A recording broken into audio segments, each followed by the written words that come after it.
Hi అండి, welcome to my channel. ఈరోజు వీడియోలో ప్రోటీన్ రిచ్ రెసిపీ అలసందల కర్రీ చేస్తున్నాను.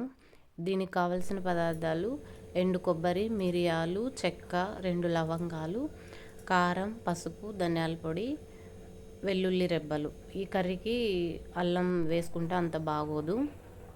వీటిని మిక్సీ జార్లో వేసి మెత్తగా గ్రైండ్ చేసుకోవాలి. తర్వాత స్టవ్ పైన కుక్కర్ పెట్టుకొని అందులో ఆయిల్ వేసుకొని ఆవాలు, జీలకర్ర, ఆనియన్, టొమాటో, కరివేపాకు వేసుకోవాలి. ముందు రోజే అలసందలు, ఇవి నాటు అలసందలు, వీటిని నానబెట్టుకొని ఉంచుకోవాలి ముందు రోజు నైటే.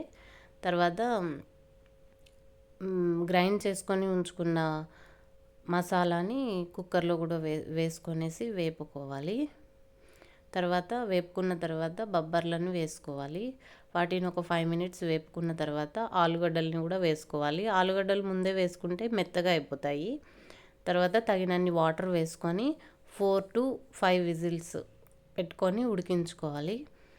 తర్వాత మూత తీస్తే మనకు పర్ఫెక్ట్గా కర్రీ రెడీ అయిపోతుంది.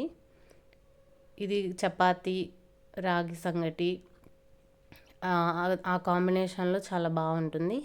నచ్చితే లైక్ చేయండి, సబ్స్క్రైబ్ చేయండి. Thanks for watching.